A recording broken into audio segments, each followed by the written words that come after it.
Like on the playback, I just don't say anything. Even if I think somebody has said something to me, I don't answer because he has answered like three times now to somebody, and it's like kind of embarrassing. Wow. Like he was talking to this one person, and he was like, they said something in my in head, a recorded part, and I looked at him. I said, "No." He's like, "What?" I'm like, she looked at him like he was completely an idiot. That was great. That's I great. freaked the guy. I go, "I'm sorry," Yeah, it's a good time. It's a good time. Yeah. But this one was perfect because we've joked about this quite often, and that was a perfect setup. Yeah, a perfect example. It was a perfect example of where I said something and he said, "No, not like that." It threw me off a little bit. It too, did. So Right? yeah. I'm waiting for a guest to like answer us. Yeah. Right? That's a good time. I don't know what we're gonna do though, because I don't mind embarrassing you. I don't want to embarrass a guest. Unless I know him. My degrees went up like 3 or 4 when I started laughing. Did you? I know I got a little bit. I got a little hot. You know what I mean? Too. My feet are warm. Yeah. I could take my shoes off under here. No, do not ever do You'll that. smell feet. Don't ever say that again either. Like we're actually already live, so just don't. Michelangelo, are we live? Yeah, I knew we were live. Palms are sweating now. Everything's on. I understand. Everything is on. Look at this. Nothing. There's nothing there. Shadow. See it? Hi, Nikki. Nikki, Hi. How you doing? Good. Good. Welcome. Thank you. Thanks for having me. Yeah. what do you think so far? It's a wonderful studio and a beautiful facility. Thank you. Yeah. Yeah. I was a little confused about the parking situation, but Yeah. I forgot to text you park anywhere. Yeah. it's all right. Yeah, our parking lot's usually full too, so Yeah. I did text you to park in Penny. It's okay. I'm trying to text the guest to park in. We should put a placard up. spot. We could write in their name and I could tape it up there. Oh, that would be nice. You Yeah. should do that every time. We'll do that every time. Yeah. Yeah. And then like a sign down at the bottom in the lobby that says welcome. Yeah. Yeah, that'd be nice. It'd be like a hospital, little yellow line on the floor. Oh, Just follow us, look down, don't talk to anybody. none of that. We want everything to be kept for the podcast. It's just like we were out there for 10 minutes. We weren't talking, right? Right. Yeah. The awkward silence. Awkward silence. Yes. We I wanna was ruin it. talking. You were. Yeah. Yeah. You weren't really talking. The Red Bull was talking. Right. Well, it was where'd it go? It was Amway XS. Access. Yeah. How many milligrams of caffeine in there? Probably like 180. Wow. And I don't do No, afternoon coffee. never. No. 2 cups of coffee in the morning and then that's it. Yeah. Yeah, but you work that off with the gym. Yeah, usually by the time I'm here. Yeah, you're done. Yeah. Yeah, leveled out. Yep. Yeah, I take a coffee on the way into work because I need the juice to get into here. I do a pre-workout too, 2.5 scoops of Frankenstein. Just carries me through the day. I'm telling you. I feel like maybe he did a scoop today. Scoop too many. What do you guys think? Scoop too many. I debated it. I was like, I have pre-workout in my car. You were thinking about doing a pre-workout before? Make it more interesting, Yeah. you know? Right? That's what I said last night around 7 o'clock. And I said, no, don't do it. I was getting tired. For me, the energy drink or pre-workouts could either be good or it could shoot me straight into anxiety and it could be bad. Yeah.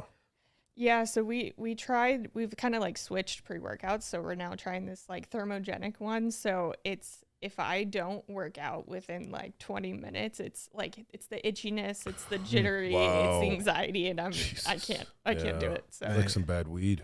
yeah, Or really good weed, one or the other. I don't know. Yeah. yeah, You know. for sure. So tell us a little bit about yourself. Yeah. Where are you from? So I'm originally from the Midwest. Where? I came out to California in 2017 from Chicago. Nice. But I was born in Michigan. My parents are in Indiana. So I just say the Midwest. It's easier. Yeah. Michigan, Indiana. I'm close to Michigan. I'm in Canada. Winnipeg. Yeah. Nice. Yeah. Same weather pretty well. Yeah. So, but I've been out here since 2017. Didn't know a single person when I came out here. It was kind of a long process of getting here. And, I live in Costa Mesa. I I have a dog, cat, and a bearded dragon. I raise a tiny dinosaur, which I think is pretty cool, It is if I have to cool, say. yeah. But My son has 2. oh, really? Yeah, he just got them for like, I don't know, maybe Christmas or his birthday. I forget what it was. It wasn't his birthday, but. Yeah. No, I love my dragon. I never thought I was a reptile person, but I was house managing at the time, and I was like, I need a pet.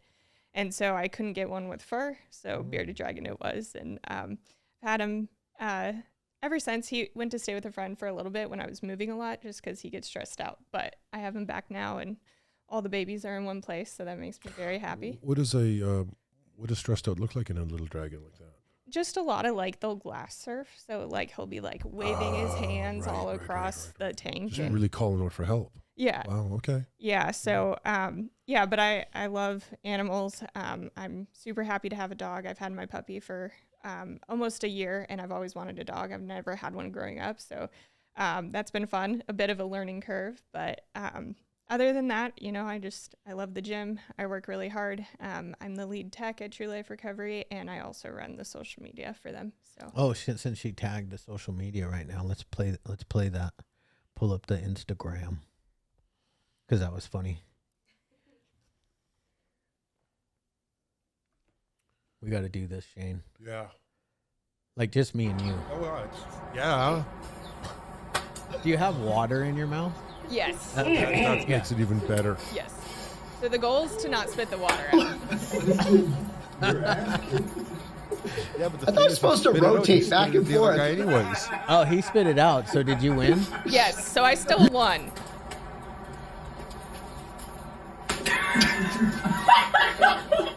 I don't feel like that guy hit him hard enough. No. It was harder in person. It was? Yeah. I'd fold it.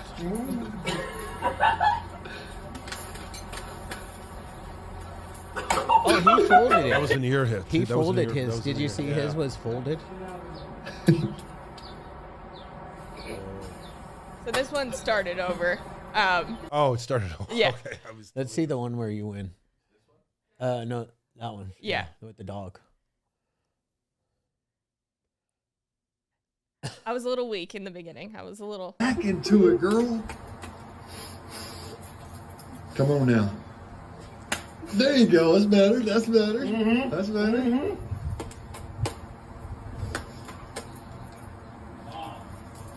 She's getting plenty of payback. Mama, you done stole the damn tortilla. Oh, that is hilarious. Oh, The you dog did. took it. The dog won. It was the best cinematic ending I could have hoped for. That's great. Now I'm done. Get him. So I couldn't have planned that better Right. with the dog, So he was a team player in that one for sure. Yeah, it's nice to have a good, and that's sobriety right there. Yeah. You know? Yeah, you can have fun Yeah, in sobriety. that's That's what sobriety. people, a lot of people, addicts, when we first get clean, it's like, what's my life going to be like now? Yeah, absolutely. I really didn't start, like I've been talking about this a lot recently just to friends and, my clients is I didn't really start like living until I had 3 years, I have 4.5 now. But I was just so focused on work and survival still that I didn't really I didn't go out with people. I didn't really know how to interact. I didn't really have that confidence. Survival, though, that's a big word. Yeah. Yeah, I mean, the first 2 years of sobriety were a little rocky, and I had to learn a lot about life on life's terms, which I'm grateful for now, but at the time was challenging, So this last year, I went to music festivals, I went to concerts, and it's been really cool to actually kind of see some of the gifts of sobriety and kind of experience life again, And you get to do those things. Yeah. Yeah. And I have immense gratitude for where I'm at today because I shouldn't be alive today to experience those things. So, I'm extremely grateful for that. Tell us about that. Yeah. What was life like before recovery? So it kind of I had a normal childhood, which a lot of people are kind of like, really, and, but I did. And my dad is my best friend to this day. And I'm very grateful for him, but, kind of what started the addiction process in my life was a gnarly eating disorder. So I struggled very severely for about 10 years with an eating disorder. How old were you? I was 13. That's when it started? Yes. Okay. So I was hospitalized with like a heart rate of 32, Wow. which is not what No. humans should be. Right. And so from there, it just kind of started this, I was in and out of treatment centers for a decade and, told by higher ups of these large treatment centers, like I was going to die of my eating disorder, and I kind of accepted it. Because when you hear it so often, you kind of get that stuck in your head, and it kind of was a reason to perpetuate my illness. And I don't mean that in the way that I place blame on them. I used it, like deliberately used it as an excuse to continue my eating disorder. But I also just didn't really think I deserved to live at that point, So eventually after, doing all these things and I went to over 40 treatment centers across the nation in 10 years. So my insurance company does not love me, but, I was okay with kind of that fate. But I remember the first time I was hospitalized with the heart rate of 32, hypothermic body temperature, I remember thinking like, I wonder where this is going to go. And I had no idea that 10 years later, the eating disorder kind of stopped serving its purpose. It wasn't really making me feel better the way it once did. So that's kind of when I sought out drugs. And, I was living in Delaware at the time, and I was working at a restaurant. And so I was a young person, and the bartenders would give me free drinks. And I was like, okay, yeah, this is awesome, And I had kind of started asking around. I heard some people might be selling pills, and, within 3 months I was shooting heroin. And after that, it was off to the races, Damn, you went quick. Yeah. Alcohol, shooting heroin. Within 3 months. 3 months. Yeah. It's crazy. How old were you at this time? I was 18. 18. So, and it just, kind of spiraled from there. I was in a situation in Delaware where it wasn't healthy. I was in a relationship that wasn't good for me, and I didn't know how to leave. And I ended up going to treatment for not the substance abuse, but actually for the eating disorder again. And that's kind of when they started, like they did a UA, and they started seeing, I went into a really bad pause. And I was just anxious. Every inch of me hurt. I had really bad anxiety, like panic attacks all the time. And they're like, I think you're withdrawing from drugs. And I was like, no, that's not it, And I was able to hide it for quite a long time, and when I finally got to Chicago, it was, it was even worse. I was, I did a lot of things I'm not proud of, and eventually ended up coming out to California. And that's kind of when I started my recovery journey. I did not get clean that day. The day I arrived in Orange County, I left Chicago and it was like 26 degrees, and I landed at John Wayne and it was 81. So I was not dressed for the part, But I'm really grateful for the first facility I was out here. They're no longer around.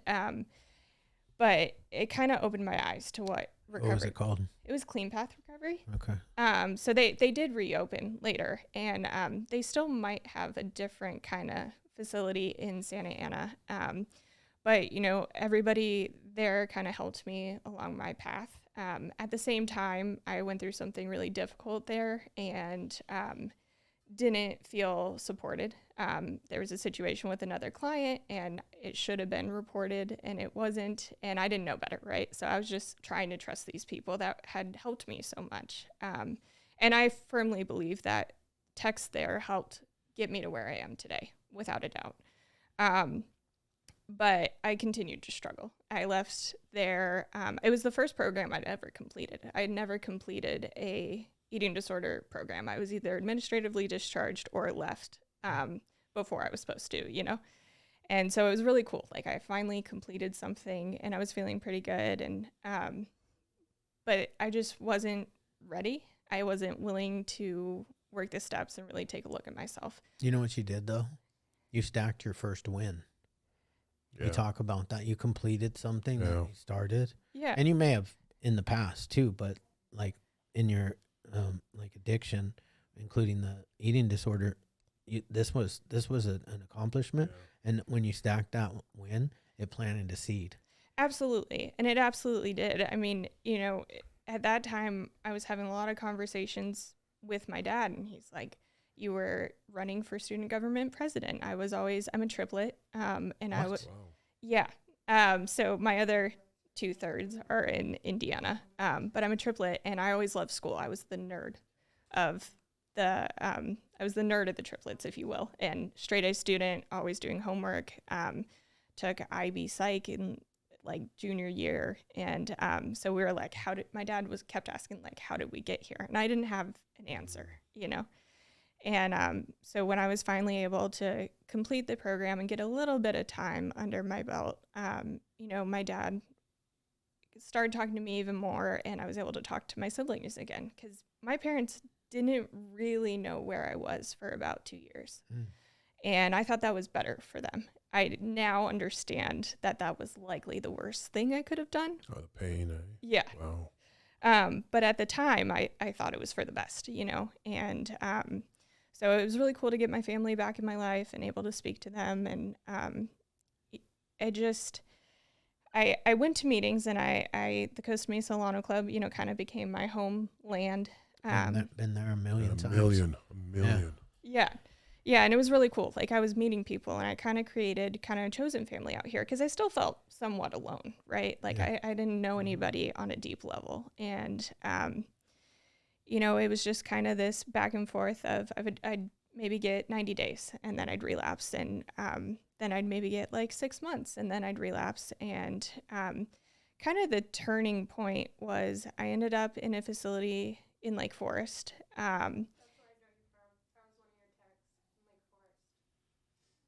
Really?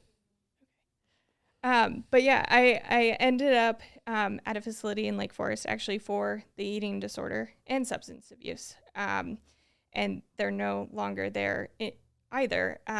But I had been kicked out of several facilities in Newport Beach, and nobody really wanted anything to do with me. I wasn't able to be in sober living due to the eating disorder. So this was kind of like a last option, right? Like, I had to get it, or I was going to be homeless again. And I had already done that in Chicago and Delaware, and it just wasn't something I wanted to do. And so I was in this facility for quite some time. I left, I stayed sober, and then I relapsed on the eating disorder. And it was kind of like this fine balance of trying to cope with not life without drugs, but also trying to cope with eating normally, right? Yeah. And doing both seemed impossible. Yeah.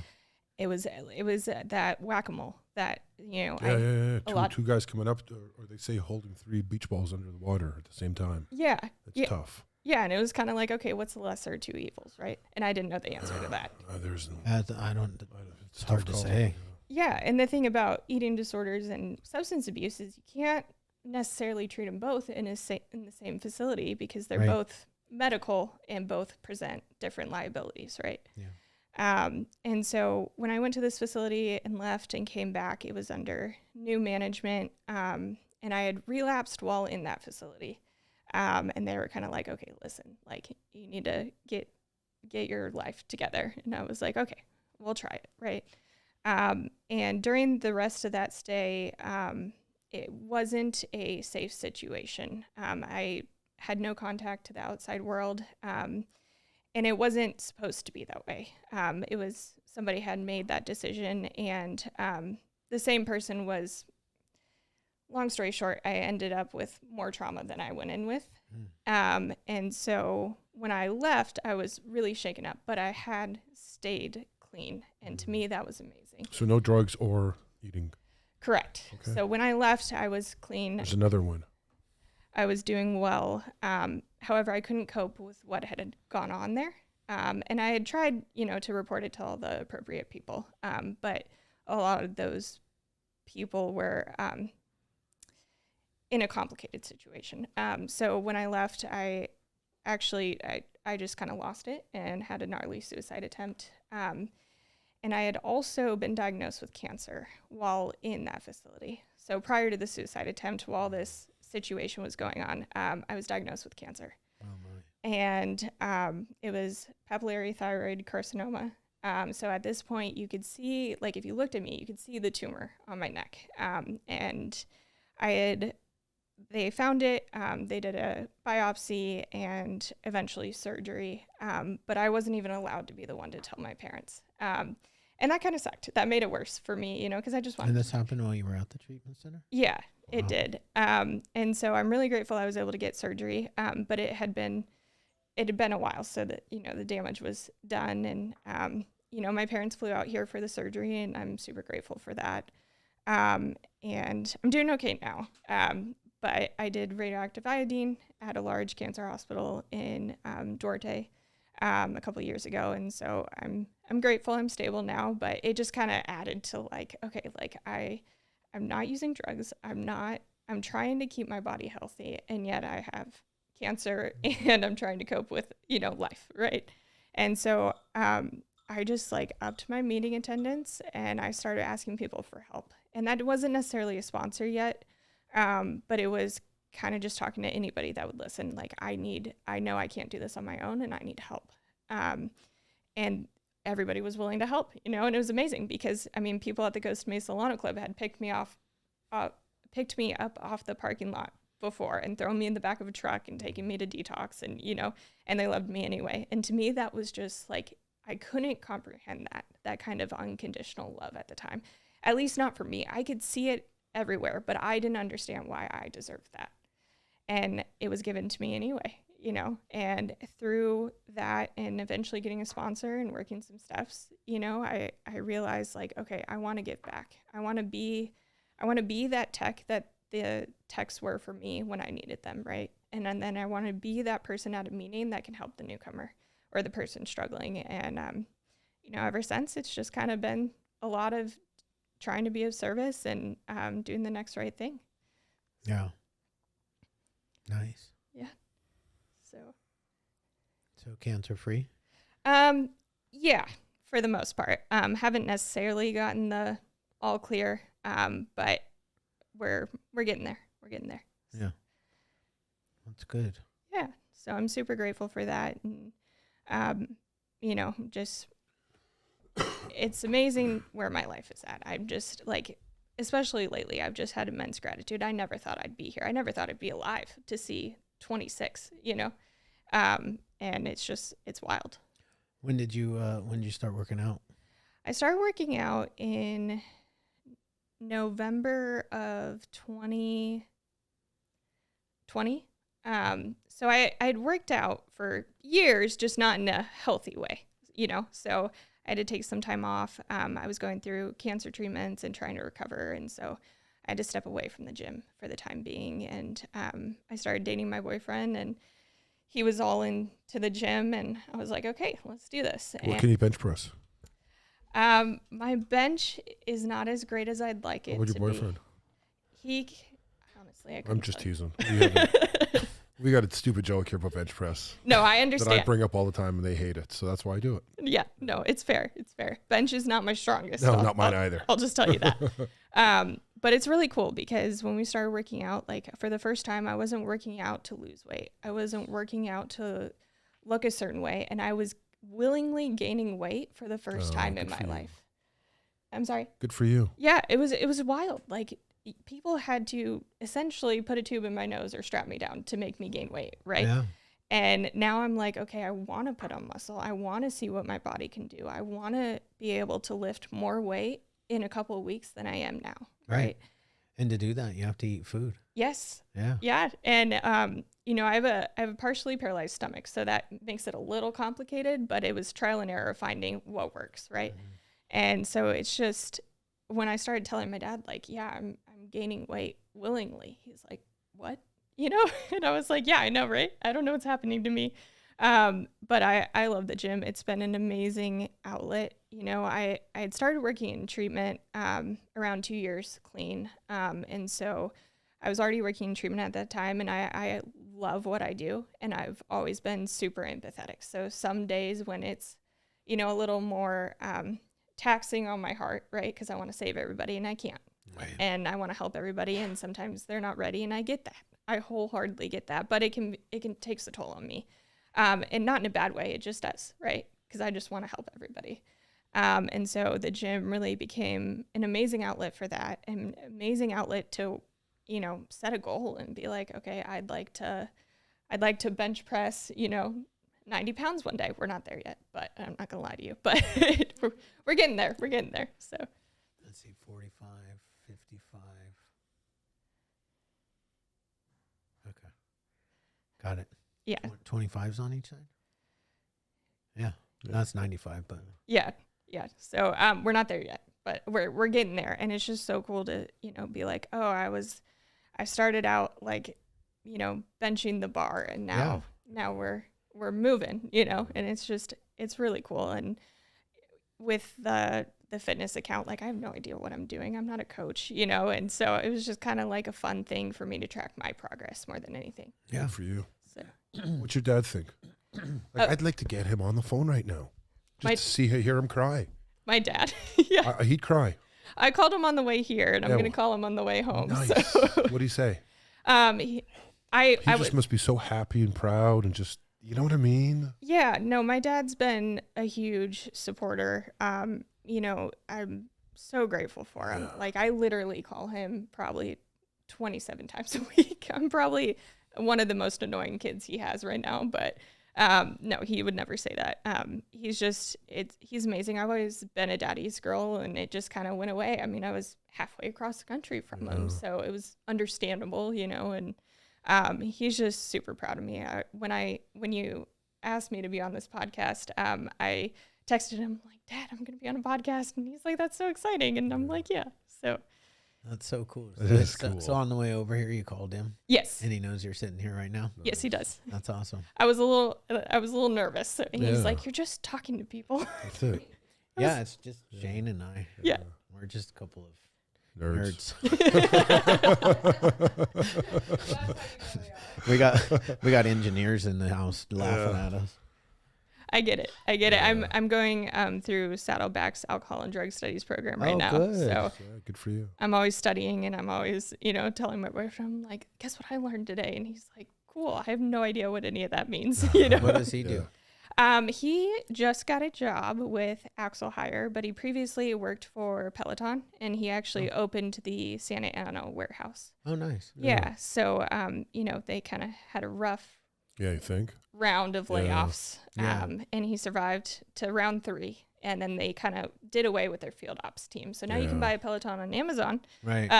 But it wasn't great for him. So Yeah. he just got a new job, and I'm super excited for him. He starts on Wednesday. What's his name?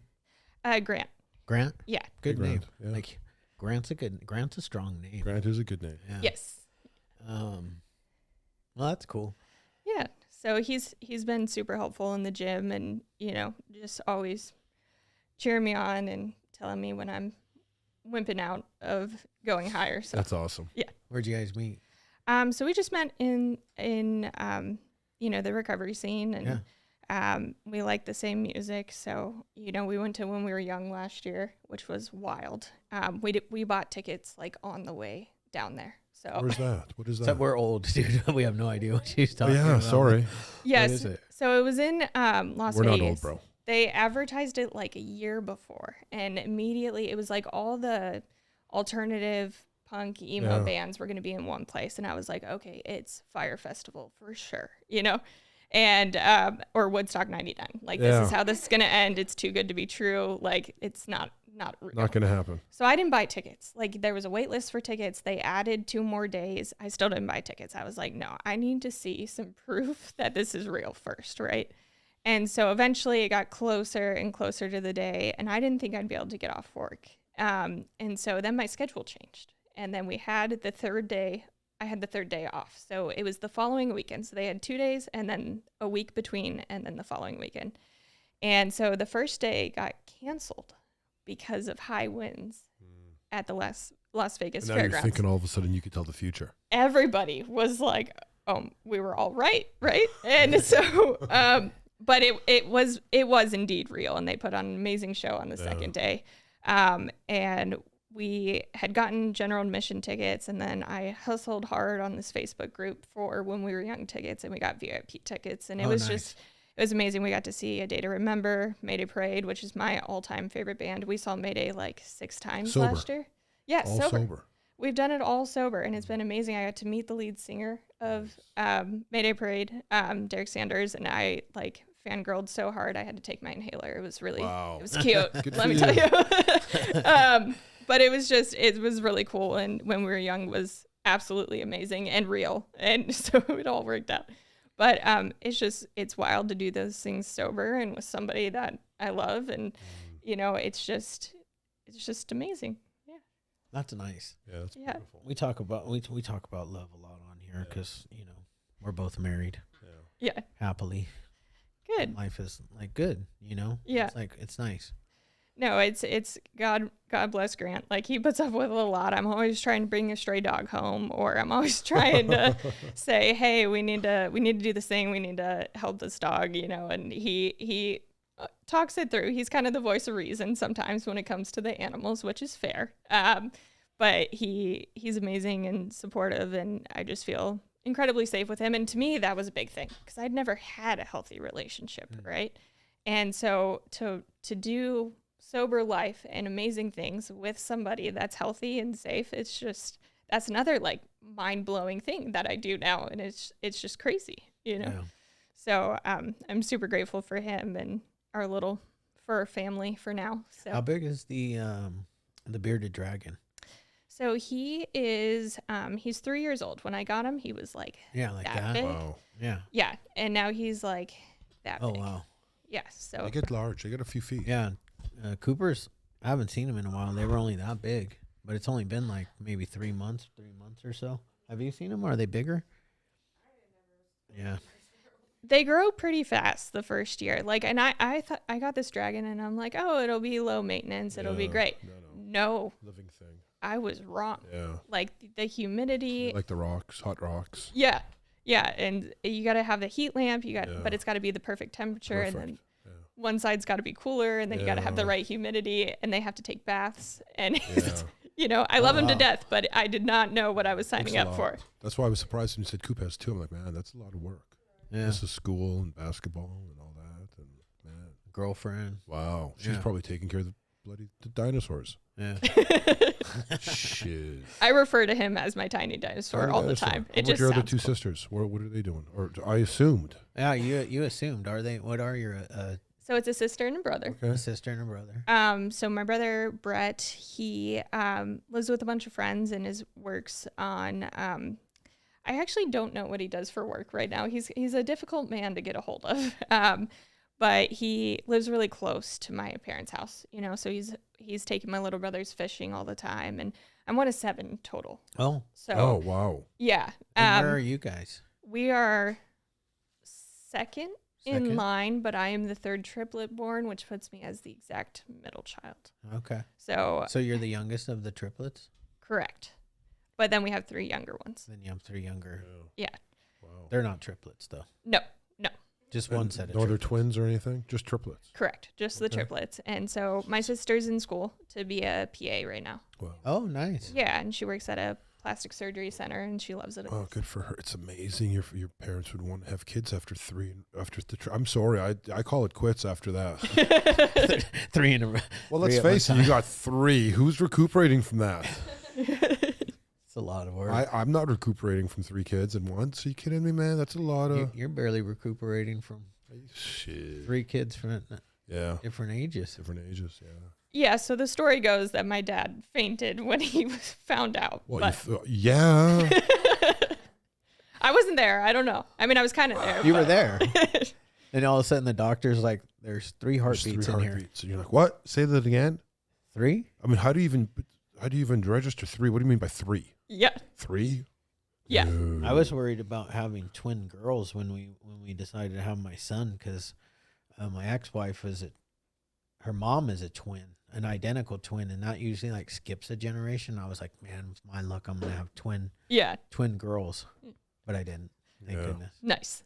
Yeah. Yeah. No, my parents did. They did great. They did their absolute best. I can't imagine doing it. So props to them. The hard part is that when they're babies. You got to change I 3 don't get it. diapers. You got to feed them. I can't even comprehend That's doing 3 kids. 24/7. That's more than 24/7, bro. That's 2 people at 24/7, maybe 3. You have to have grandma over. Aunt has to come over. I mean, you're talking a Is that how it worked out? whole neighborhood has to come over and help you at this point.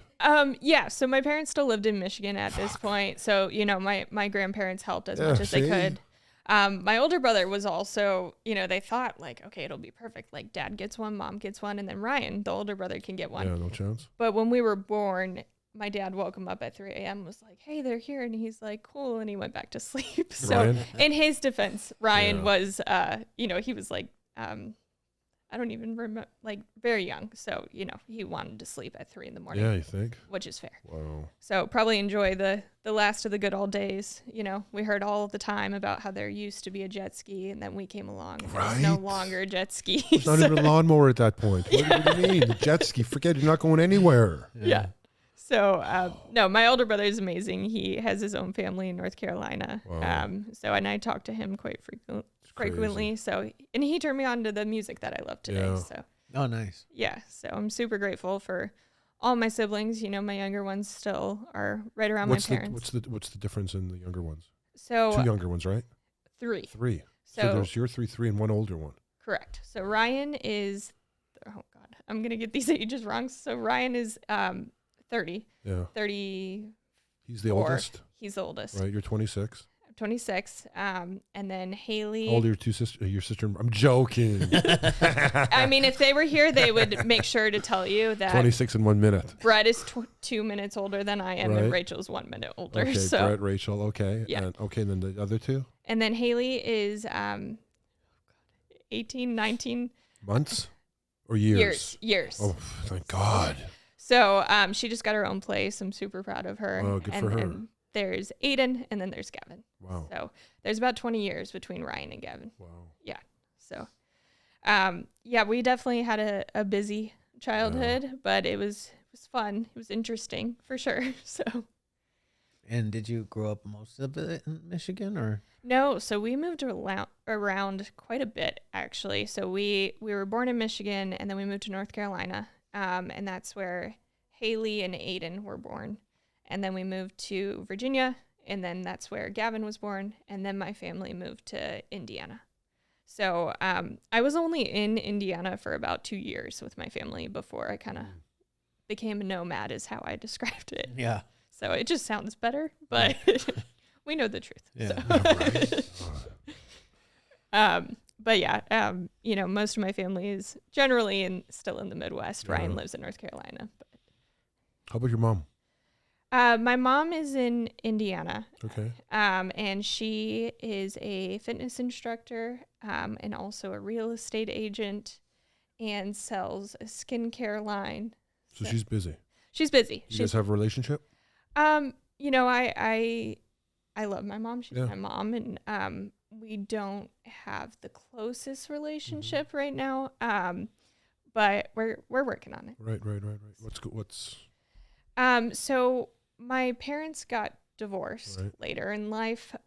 So when we were actually about like 4 years ago.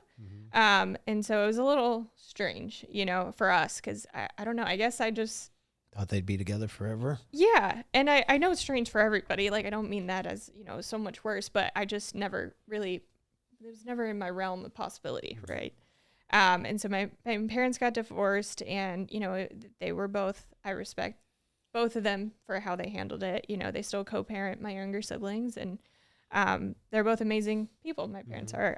But my mom, we just kind of struggled for quite a while as far as our relationship went. And I didn't always feel the most supported. I'm chronically ill as well. And my mom did her best to understand, but it was kind of a lot of like, oh, you're chronically ill because of the eating disorder, which sure, maybe could be it, but also there are some things that can't be explained by that, And so it was just, I wasn't in a place to kind of continue having those conversations. And, my mom's super busy, so it's hard to get a hold of her. And she's now engaged to somebody else. And, I'm glad she's happy. Yeah, good.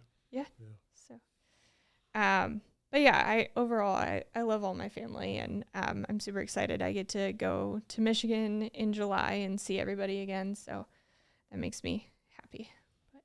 Has your boyfriend met your family?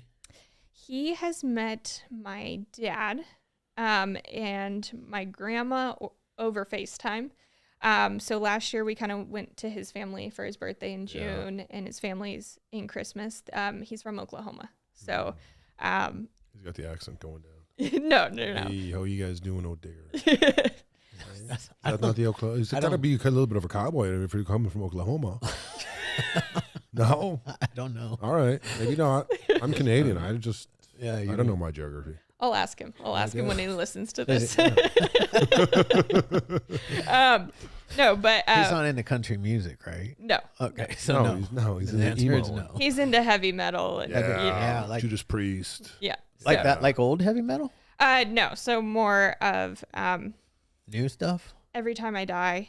They're no longer together, but kind of the newer stuff, right? So kind of on the line of the alternative, hard rock, punk stuff. So, but yeah, where he has met my dad, because my dad came out here last year, and he was out here for like some type of conference for a friend he was with at the time, and he drove 8 hours from like Santa, I don't even remember where he was, but he drove all the way down to Costa Mesa, and we went to dinner at Nobu in Newport Beach. Oh, That's a good spot. I like Nobu. Yeah. Yeah, so my boyfriend and I are great friends with the general manager. Really? Oh, really? My sister-in-law and my wife went there yesterday. Could we get a hookup, maybe?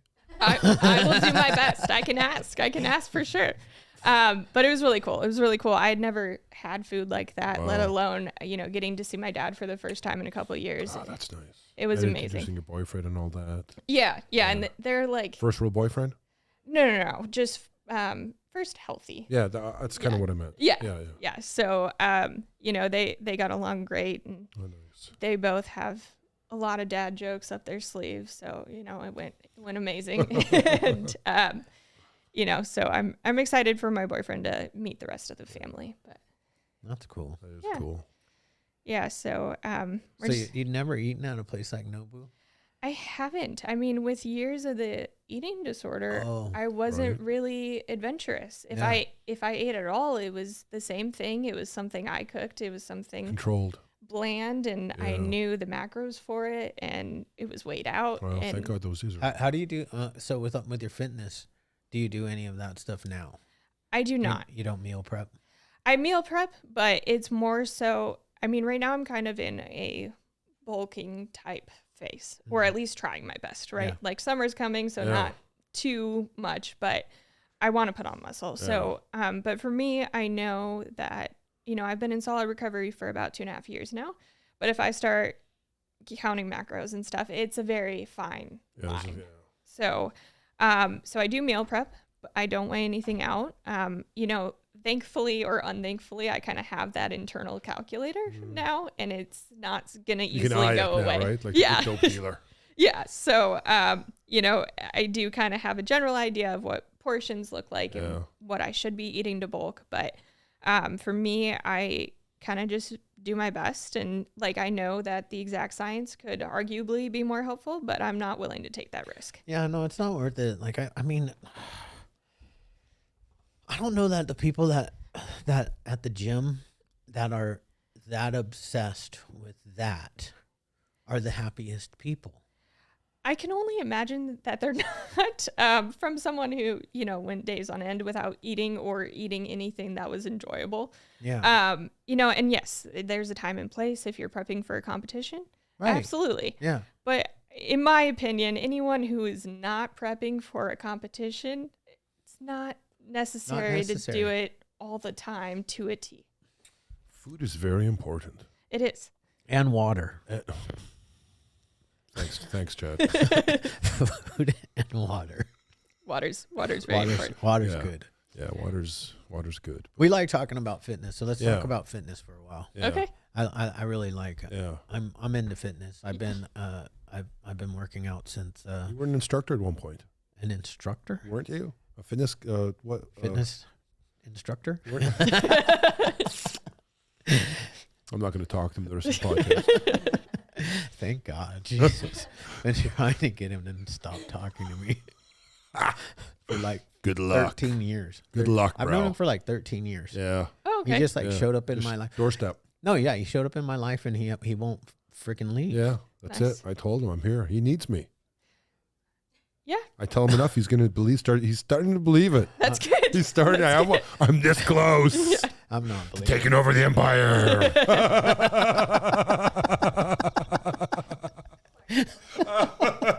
Hey, don't leave me fucking hanging.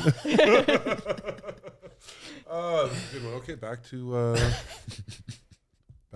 local TV. Hopefully people will just fast forward past that part. Right? Why? That was funny. No, I know it's funny. I'm sweating again. I always wonder though, like, God. because sometimes You dripping?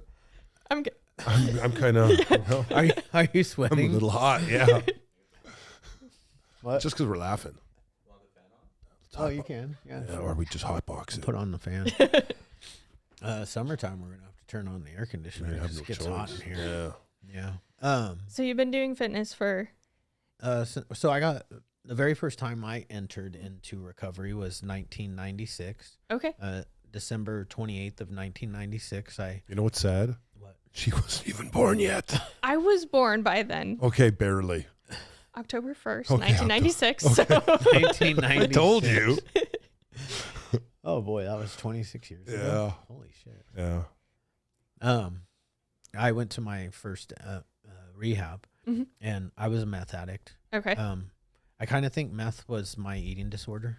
Yeah. Because I was a chubby kid, Okay. and I hated being a chubby kid, and I just didn't know how to stop eating so much. And then pot was my first not drug of choice, but the first drug that I ever did. Right. And it gives you the munchies. And and my parents kept the pantry stocked. We had the stocked pantry, plus we had the double the pull-out. Sub-Zero refrigerators. Yeah, with, those are trouble. You know, with the Mama Celeste pizzas. Yeah. Think I can get something from Mama Celeste, like a sponsorship. You don't need it.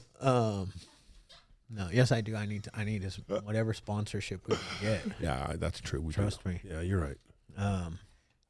So meth was kind of like my eating disorder. The first time I did meth, I was like, this is the best drug in the world. I'm not hungry. Mm-hmm. So I went from, in 8th grade is when I started it. It was right around the summer after 8th grade. And I started using it the first time I did it, I started using it every day. Yeah. And I went from being the chubby kid at this private school that I went to, and I moved schools, and I went into 9th grade as a skinny kid, and nobody at this new place knew me as the chubby Chad. Chubby Chad. Wow. Oh, look at the God. we, Yeah, see, everyone's got something. Yeah. Yeah. I mean, it makes sense. I get that. and that so when I went to rehab in 96, and I went almost the whole entire 97, I got into working out. I knew that I wanted to stop. Like, I wanted to stop living the life that I was living, because I was like homeless, trying to sell drugs. I sucked at that. I was lucky if I stayed at a $20 a night motel. It's just horrible. But I knew that if I got fat again, I was gonna use meth. I knew it. So I started working out. I started running the stairs. I started doing like 500 sit-ups every day. I started doing like 1,000 push-ups every day, and then I got my first gym membership at Family Fitness, which is now 24-hour fitness. Okay. And then I worked out for a couple years, and I became a fitness trainer. That was like my first accomplishment, like of some type of certificate. So I thought that was a big win for me. Long story short, that didn't work. 3 years later, I got loaded again. Okay. As soon as probation was over, I never really did any. The gym was like the only thing I did. Mm-hmm. But like I believe in the gym. I wholeheartedly believe in the gym. I believe in fitness. But if you don't do the internal work too, you're going to get loaded. Like it's a for sure. Absolutely. And I struggled for many, many years until I did all of the internal work. And I continue working on the inside of myself. I also continue to work on the outside of myself. I think the combination of those two plus adding, what's our new saying? Adding God. Yeah. What is it? Just add God. Just add God. Just add God. So you take those two things and then you just add God on top of that. Yeah. That's actually the solution to a healthy life. Yeah, and I love that, and I agree with you. Like the gym is not going to solve all of it, right? Like if I thought I could go to the gym and I was going to be cured and never struggle with body image or how my weight looks or want to use drugs again, like that would be a lie, right? Yeah. And I think it's so important that you added, like it's amazing, and I believe in it, and I know it has gotten me to where I am today, without a doubt. However, if I wasn't also working on myself, like it could all go downhill very fast. Yeah. So, but that's awesome. I didn't know you had been a fitness trainer. Yeah, this was in the late 90s. So Instructor, yes. My bad. I was an instructor. My apologies. I was a certified fitness trainer. I think they called them personal trainers back then. Now it's a certified fitness trainer. Yeah. But yeah, I did that I worked at this 24-hour fitness right here in San Juan. I was a trainer at the Ritz-Carlton in Laguna Niguel, Dana Point area over here. And then I had a little side business where I'd go to people's houses. And, nice. Yeah. So that was like the beginning of my like entrepreneurship. But then when I relapsed, so here's the other part of my story. So I relapsed in 99, December of 99.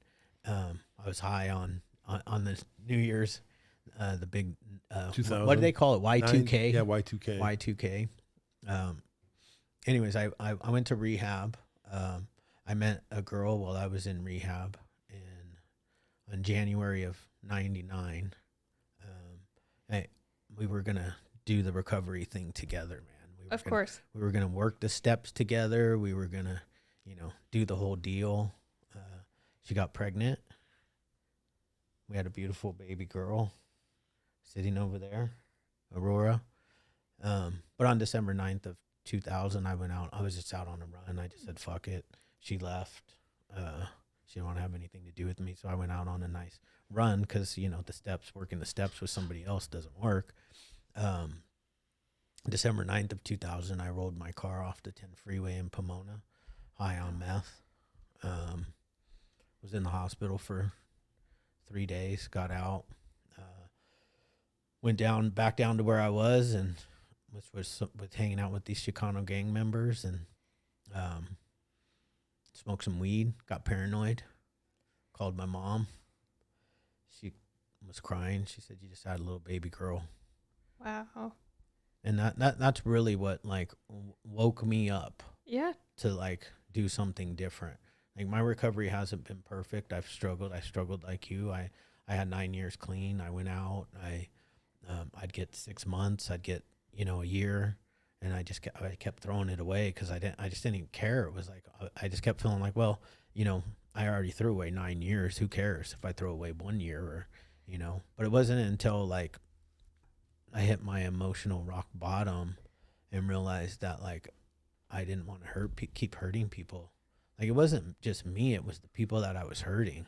Right. And I hit that emotional rock bottom, and I started working on that stuff, that chubby Chad stuff that really like affected me, the bullying that happened in elementary school, and looking at the reason why I work out, in my body image issues. And like nowadays I go to the gym and I wear long sleeves, and like I just don't really show my skin anymore because I'm not in there for that same reason for me anymore. Mm-hmm. I just don't do it.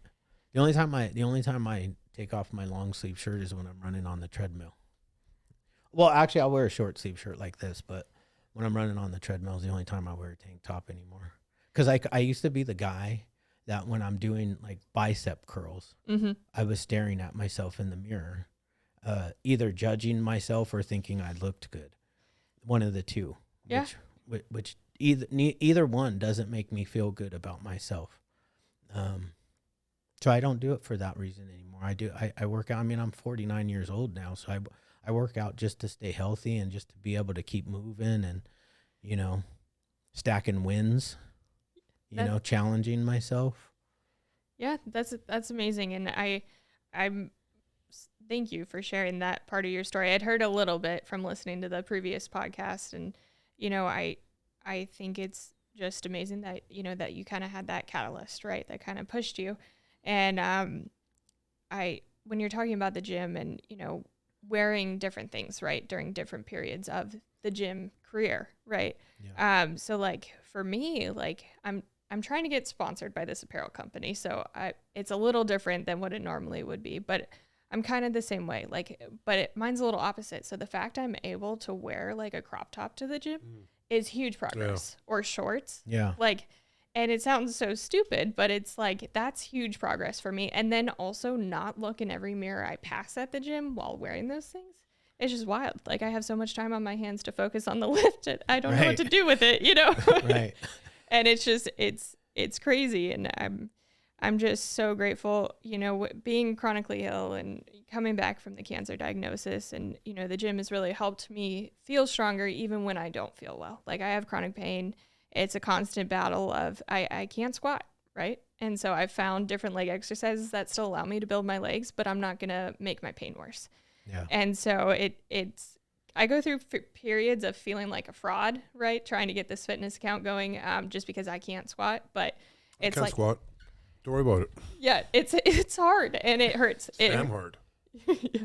And it hurts, my back and stuff. So I just don't do it, but it's just really cool to like just be okay with having to adapt. And I mean, I've done it my whole life, but being able to do it in the gym and still try to get sponsored by an apparel company, I would never try that. If I was still using, I would never try to do that. Because there was no way they were going to even sponsor me, and they haven't yet. But the fact that I even continue to think like maybe this could happen one day and pray about it, and if it doesn't happen, I'm okay with that too.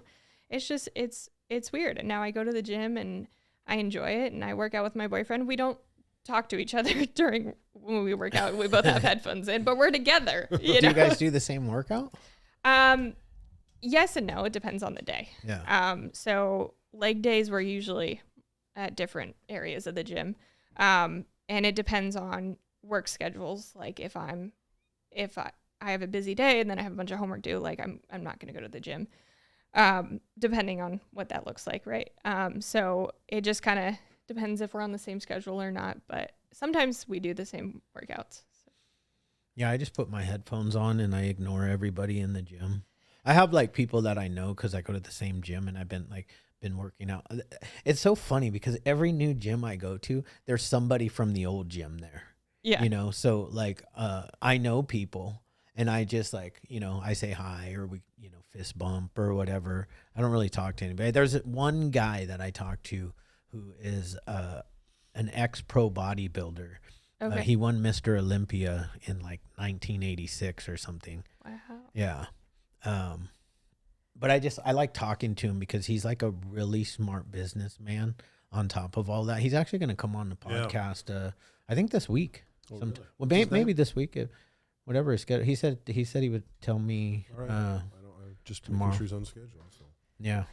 That's awesome. Because there's a lot of mental health issues in bodybuilding, and we can talk about and a lot of drug use. We can talk about the steroid and cocaine use and the fact that a lot of bodybuilders die from, a lot of them die from actual street drugs on top of the steroids. A lot of heart problems.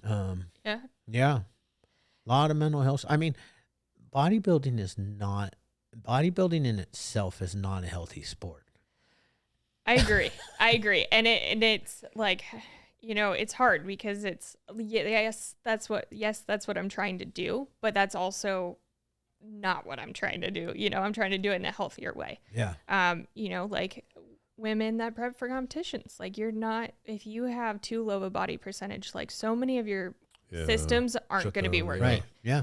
And for me, like I want to have kids one day. Like that is the ultimate goal. Like above all else, that's what I want to do in this life, And so when I was told a few times, like, hey, it may not happen, like you ruined your body, I was like, okay, bet I'm gonna do everything I can to see what I can do to make that a higher chance, right? Yeah.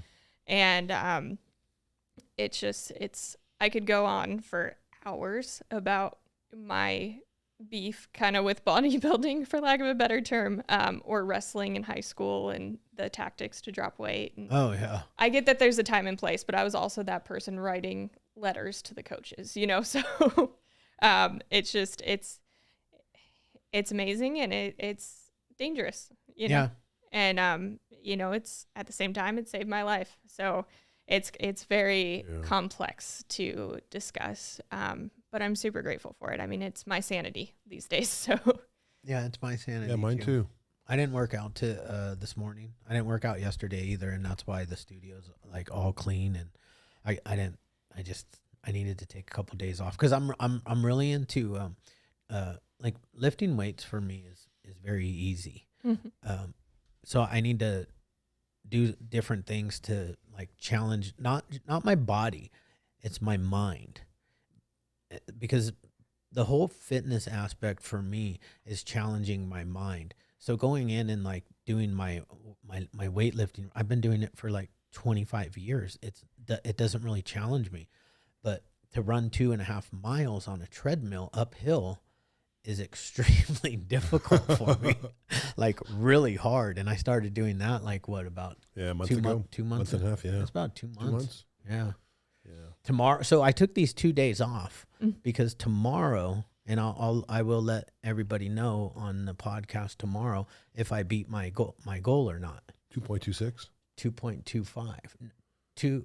2.55. Oh, really? Yeah, my old goal was 2.54, and I beat it by. I'm gonna crush it though tomorrow. Like, Think you'll go 3? I don't know if I'll go 3. I tried to get to 1. I ran. I made it to 0.4. I ran. That's good. I ran the 0.4. Oh, you ran the whole 0.4. I ran the whole 0.4. Oh, nice. And I just walked. Yeah, well, I still do. I still do what do you call it? Interval running. Yeah. I don't run the whole thing, but you know, I do it at an incline, so it's easy on my knees. It's a little bit harder on like the quads and stuff. So Yeah. in the calves, my calves will be burning while I'm doing it. I love it. You got a mirror right in front of you? No, I do, and I was swearing at myself the other day. no, my Don't you fucking stop. the treadmills at was my thinking gym about are you. really weird. They put them facing each other. Nose to nose? Yeah. What? Oh, So like No. sometimes I'll be running and there will be Someone's like this. right in front of me. So you're like this. You're running at each other. Yeah. Just running at each other. Yeah. What if it's a girl they're running in front of you? I get, and I'm, You gotta I don't- move. No, I don't. Yeah, I pick a treadmill where there's no. That's not very comfortable. Yeah, it's no. Jesus. Yeah, I don't like those. Cause see, I'm like really weird too. Like while I'm doing cardio, I have to people watch. Yeah. So Yeah. I like watch Yeah, all it the takes the people that time. come Yeah, and go. yeah. But if somebody comes on and gets in the treadmill in front of me, it's very awkward. Yeah. And I'm like, I want to like, you know, like look at them, and I mean, I don't know. I Yeah, just, no, it's- but I don't want to make eye contact. Yes, right? exactly. So I'm either like looking off into space this way, or I have my phone down and I'm like staring at my phone, Yeah. listening to the YouTube I'm listening to. see, well, first of all, mad respect to you for running. I don't run. I've never been a runner. I will do the stairs, you know, for 20 minutes and I'm good. I was a competitive swimmer all through high school until I had a heart attack. And so Wow. I loved it. And, you know, swimming was that mental game for me. My dad was always there, you know, you're just racing against yourself. Like if you get 1 second off your time, that's a win, you know? And so swimming was the first love of my life before heroin, kind of took it over. But, you know, I love swimming, and that was kind of the most mental challenge as far as fitness that I've ever experienced. I was a cheerleader, but I was really bad at it. Nobody wanted to see it. I had no business trying. It was all bad. And so, but what you're talking about is treadmills facing each other. I would move. I couldn't do it. I couldn't do it either. Now, at the same time, like I used to be a very like, I'm going to go hide in the corner while I lift my very small weights, right? And now that I'm getting a little stronger, it's almost like the opposite effect where I'm like ready to try to fight a gym bro who's trying to take the machine from me because he sees me standing alone, and I'm still a small person. Like, I'm a lot bigger than I used to be, but I'm still a small person, and I'll go up to him and I'll be like, yo, you know, and my boyfriend's like, simmer down, it's okay. And so it's weird because they see this little tiny person walking up to him like, hey man, I was waiting for that squat rack, right?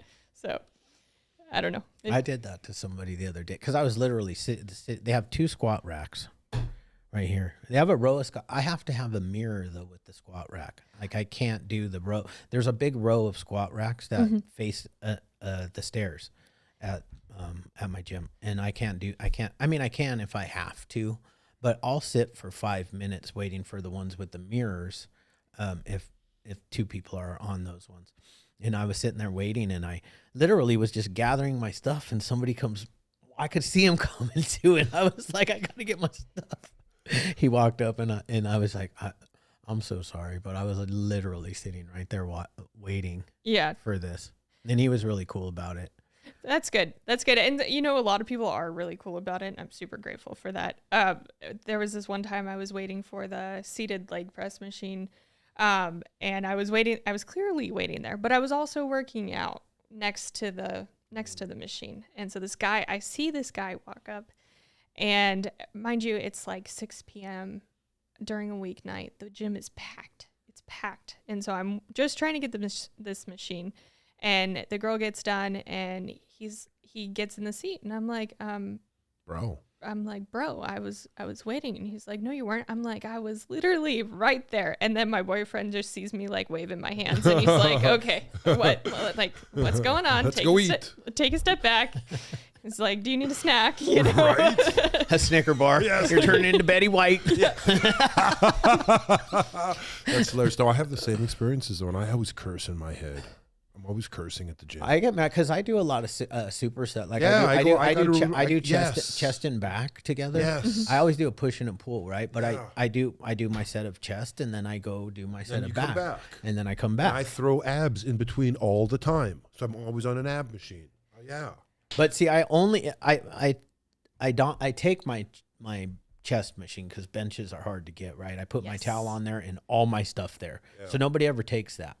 But then when I've changed all the whatever on the lat pull downs. I know. And then I go back. I do my bench. Someone's got the wide pull down. Yeah, and I'm like, dude, I was literally just like on. I know. And as you're doing bench, your eyes are down there at the machine. Make sure no one's taking it. Yes. It's no way to work out, bro. Get a new gym. So I did have one situation at the gym though. This guy, I'm not sure why. He just doesn't like me for some reason. He's always giving me like stink eye. Shit.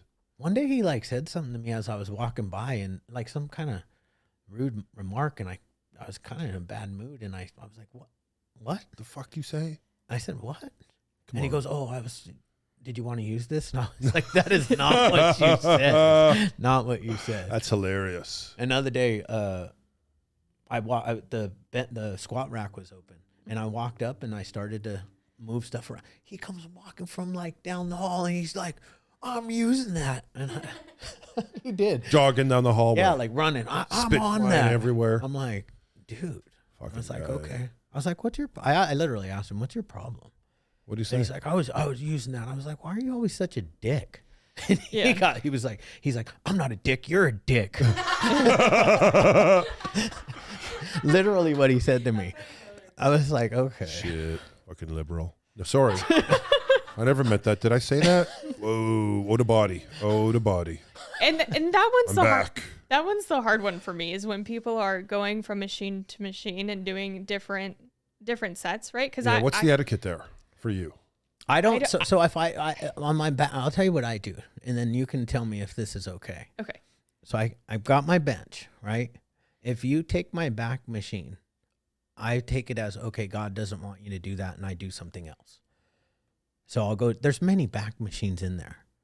So I'll do a different set, then I'll go back, and then like sometimes that person's gone. And then I'm like, oh, you want me to do this one again? So the close grip, right? So that's what I do. I hear that's a good way. I don't hold two pieces of equipment ever. You know I what hold you're doing? one. You're just adding God.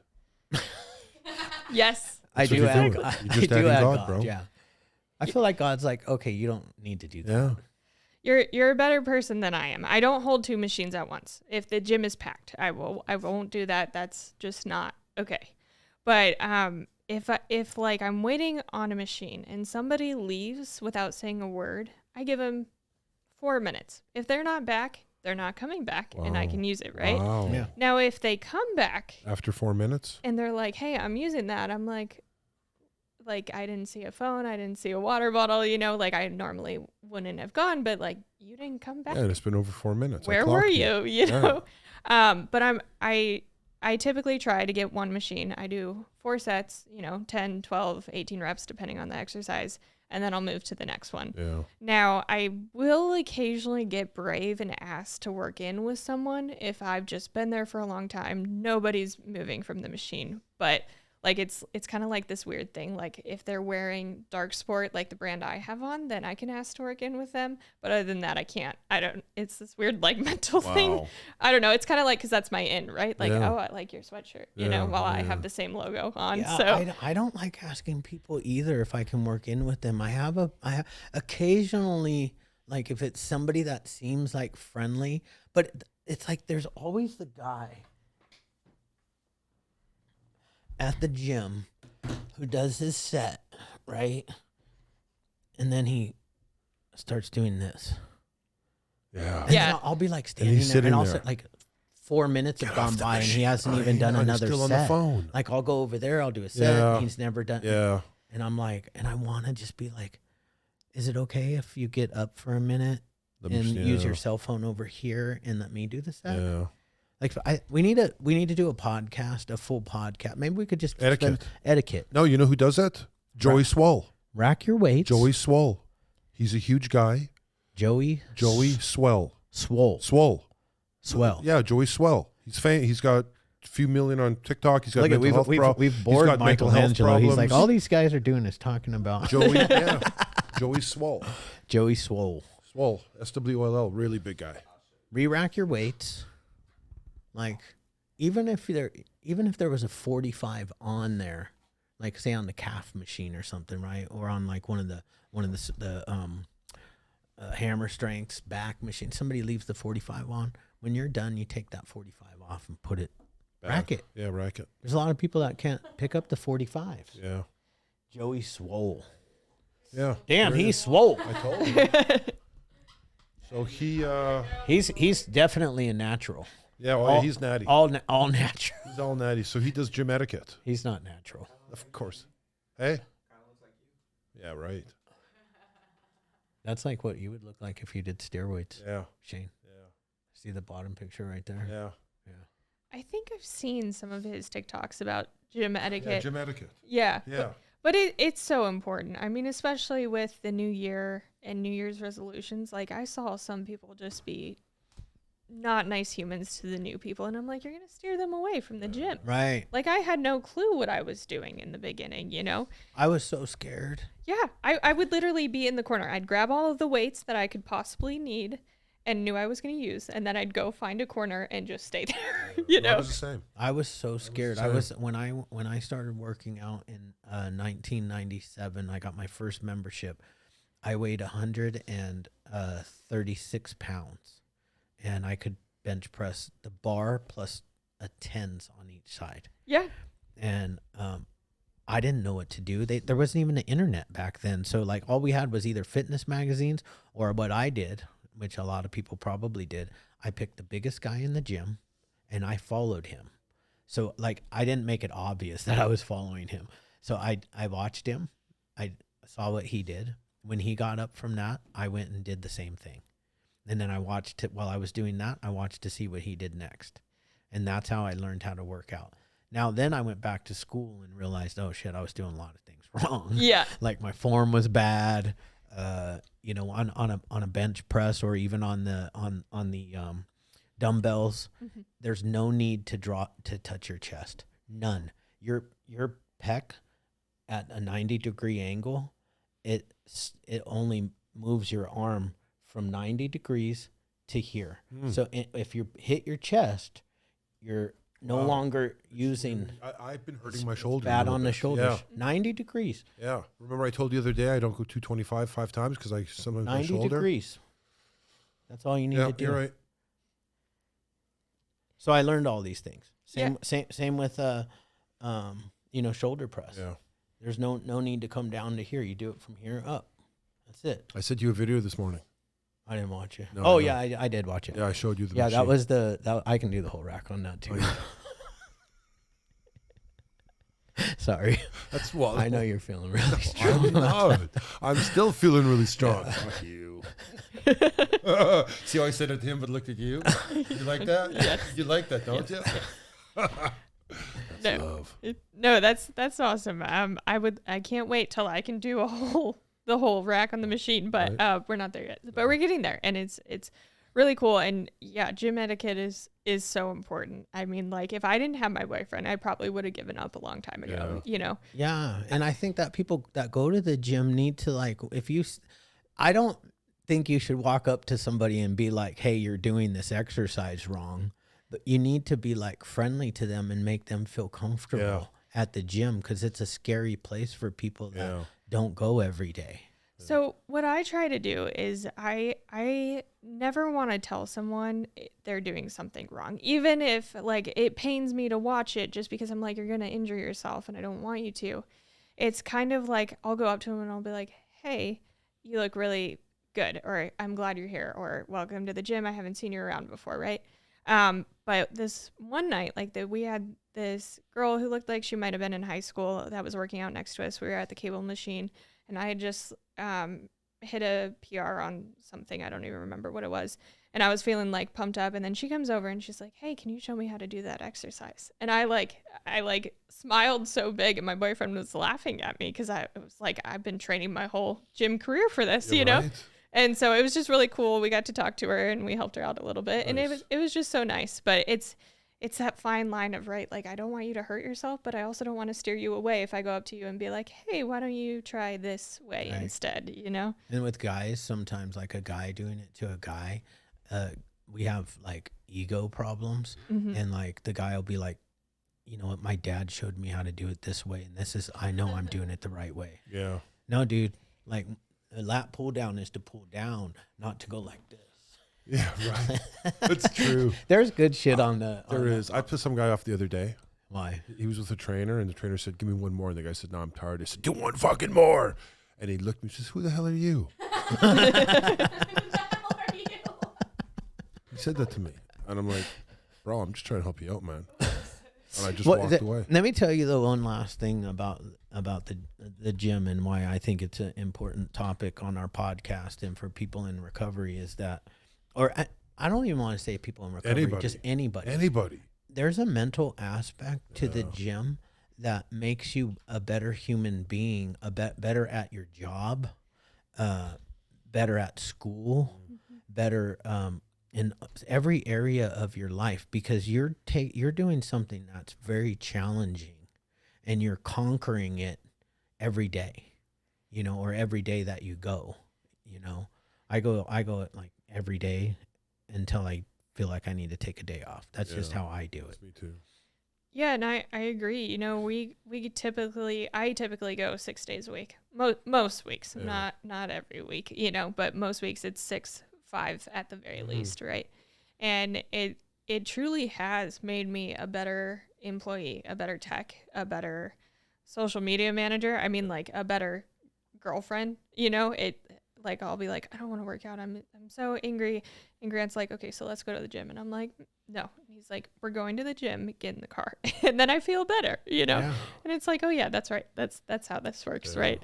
And so, but it helps my focus. It helps me be driven to work harder in school, right? Like working 2 different jobs at my facility, right? I love them both dearly and I'm honored to have them, but it's exhausting while going to school, while trying to go to the gym, while trying to be present for my animals and my boyfriend, you know, and I can stress myself out quite easily. But after I go to the gym, it helps me sleep too. I don't sleep. For a long time, I detested sleep medication for myself, not for everyone, just for me. And I wasn't sleeping at all. And when we started working out, it's like, okay, like I can actually sleep. Like I'm tired. I did something I'm proud of today. Like, and I can sleep better. And my mind's quieter when I'm trying to sleep. Yeah. Not always, but most of the time, you know. And I know that not everybody wants the gym or, you know, loves the gym or that's their thing. My wife doesn't like to work out at all. But, you know, if I looked like my wife, You wouldn't work out either. I would just eat donuts, Right. hamburgers like she does. Because, you know, I'm jealous of that. Yeah. Like I've always been my brother is that way. My brother works out, but my brother has always been one of those guys that could eat whatever he wants, whenever he wants, and it's hard for him to gain weight. But that's also an issue, right? So it's hard for him Yeah, it's not good. to put on muscle mass. It's terrible. Yeah. Terrible. That's what I lived with. But man, I'd be eating double doubles. Yeah, no, it's not fun. Eating double doubles? No. Yes, it is. Every time I eat a double double, it's a lot of fun. 4x4 is better. A 4x4 actually at my age, a 4x4 is like one patty too many. Yeah, I had a 4x4 the other day. You did? Yeah. How did it go? Man, I was stuffed. Yeah, but did you have a 4x4 plus animal fries? No, I didn't have animal fries. I had normal soft fries. I undercooked them. Undercooked I them? have undercooked with extra salt. With extra salt? Yeah. And chocolate shake or any kind of No, just a Coke. Just you drank a Coke? I did drink a Coke. Not Holy all crap. of it. Just do you like ever two, drink? Just like do you drink soda? Like 2 or 3 zips. I drink diet soda occasionally. Yeah, not much though. It's not in my home. Just a zipper, just to get it good down my throat. You know? So I'll do like a 3. What do they call them? A 3x, and then 3x3, plus the animal fries. Yeah. I like the animal fries with the sauce. Yeah. And I I'll eat cook them those next on the time. way home. Yeah, so do I. like- I always eat the salt. Those. Yeah. Yeah. Just in my car. Yeah, So good is- stuff. I feel a little outnumbered here, but I was vegan for 6 years. Really? And then I'm no longer vegan. I couldn't like keep my iron levels up. I had to get That's infusions, tough. so I couldn't do it anymore. Smart. But I think In-N-Out is overrated. I kind of want to whisper that. I kind of want to whisper that a little bit. Where's she from? Well, she We comes have to from- stop there the is- podcast There is no now. In-N-Out where she comes from. That's why. Where? There's no In-N-Out where she comes from. There's not. There's There's not. nothing better. There's nothing. Where do you better. like? Do you like hamburgers? I don't. So I don't eat red meat I either. don't eat meat. But So just so we're Chick-fil-A? clear, for the record, a non-meat eater is giving us her opinion. Yeah. On hamburgers. A non-red meat Eater is eater giving her opinion is, on the best hamburger is in telling us town. that All right. In-N-Out is Now overrated. let We us know. understand. Yeah. well, I heard amazing things about the fries and the shakes, Yeah. right? And I was very disappointed. I got to be honest. Oh, when you hit It's the the, fries. it's the burgers. Okay. Did you have the animal fries though? No. But they probably have the animal fries are just cheese and grilled onions and the sauce. Oh, so do you know about them? I do know about Okay. them. I just, I just like regular fries. I'm not, but I hear you. I know a lot of people recommend the animal fries. Yeah. I understand it's not fair because I don't eat red meat, but it's just, My son doesn't eat red meat either. yeah. I mean, He's a vegetarian. I will like once in a blue moon, but right now it's just mainly chicken and Yeah. fish. And, Oh, really? yeah. My daughter only eats I think the only yeah.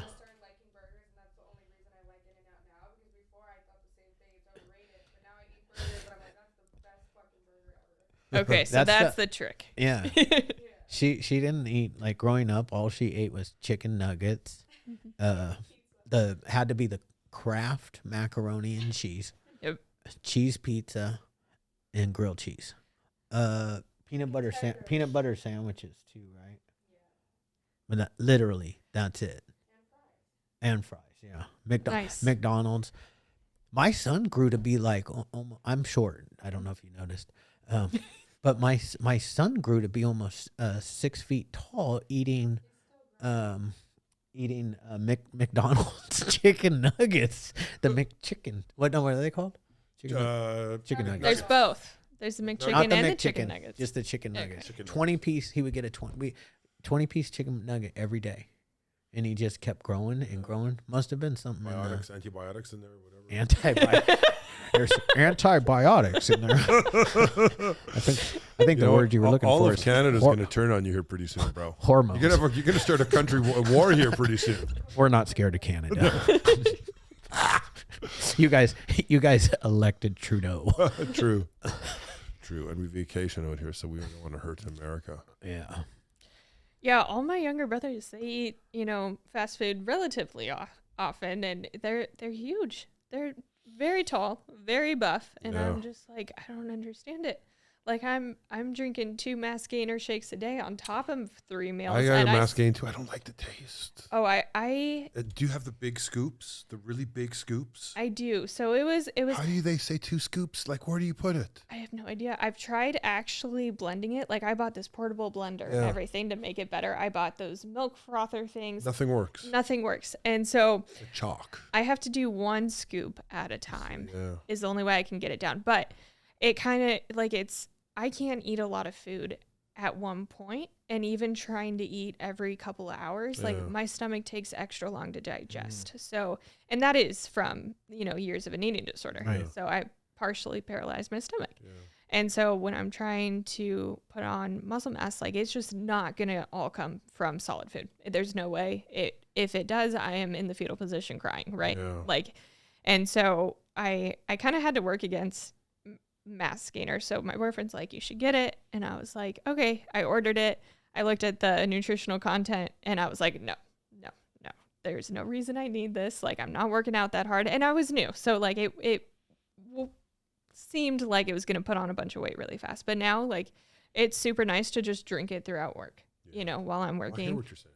And also some days I just don't have time to eat or pee. So, it helps to keep me going and energized and taking care of I didn't think everybody. about eating it or drinking it throughout the day. I just kind of chug it because I hate it. Oh, I can't do that. I've even tried to blend it with other things. Like I've tried to put it with a banana and like no. peanut Do you have a Stanley cup? I do not have a do. Stanley cup. You got I a do. I Stanley. get a little zzz. No, the Stanley cup No.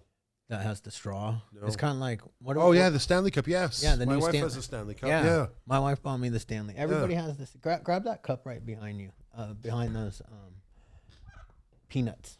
or whatever. Stanley's on his way out. Huh? I heard No. Stanley's on his way out. That's Oh, not a that's Stanley not Cup. it. Never mind. That's not it. It's in my office. I was gonna, because like the Stanley Cup is, it keeps everything cold. It'll keep it Yeah. cold for 3 days. Yeah. So like you can. Joey Swole. Let's add him to the list. Good Lord. Let's add him to the list. What is he gonna talk about? He's going to talk. Well, he was in the hospital, mental health. No, not that Stanley Cup. See the black one. Get that. There's Stanley. Hang on a second. It's only $20, bro. Let's order it for the fun of it. Yeah, there you go. The black one right there. We should order that and just have it displayed right here. That should be our centerpiece. That's the Stanley Cup right there. That was good. What's great about the Stanley Cup is it has a straw and it fits in your car cup holder. Yeah, but when you drop it at the gym, it leaks. It does. I've done does. that. Yeah, and that's no fun. accidentally dropped it. Yeah, right here. And it's no it's fun. All over the floor. Yeah, that's no fun. That's why I don't like it, and that's why I don't own one. I'll have to get one for my boyfriend because he asked me for Christmas last year. He's like, I want a water jug that's going to keep it cold and fit in my car. That's the one. The Stanley. Yeah, and I've heard great things about the Stanley Cup. I have a hydro jug, so it doesn't keep things cold. Hydrojet. Or hydro jug? Hydro jug. It's like the half gallon. Oh, I'm coming down. Half gallon looks. The half-life of that, the half-life of that half-life. Frankenstein is wearing off. Yes.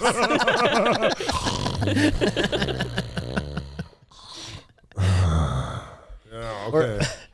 We're getting funnier. Wow. Yeah. It's her. Bro, it's not us. Quit it. Every Quit it. podcast is Just so different. add God. Just add God. Just add Yes. God. Yeah. Yeah, I did drink an energy drink today. you did. And I felt the effects. That's what's weird. I feel like I should have drank an extra one before coming in. You have, next time you will. Yes. You know? Yeah. Who knows? Next time you come in, we could have medications coming down here with intravenous fluids for us.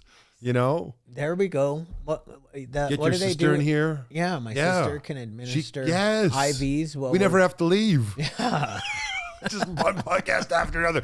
We could do a marathon podcast, just one after another. I can also do IVs, just really? unofficially. Yeah. So can You just said that on. You just said that live on air. Yeah. That's fine. You and he have the same certificate when it comes to that. Yeah, I can do them as well. Yeah. Yeah, my PhD in street psychology. Wow. What was I gonna say? So when you keep going. I mean, it's fun. When you relapsed, when you were out here in Orange County, was it heroin? It was heroin and fentanyl.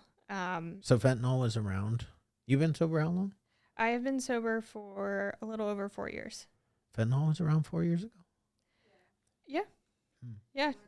Not as bad as now, though, right? No, not as bad as now. And there was still You had to look for it there was back still then. heroin, right?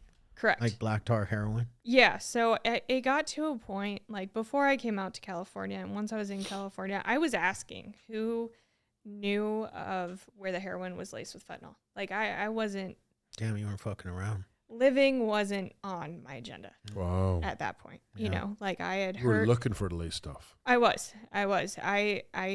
had hurt so many people, and I didn't know how to live with that. Yeah. I didn't know how to start making amends for that. I didn't know that there was life other than that.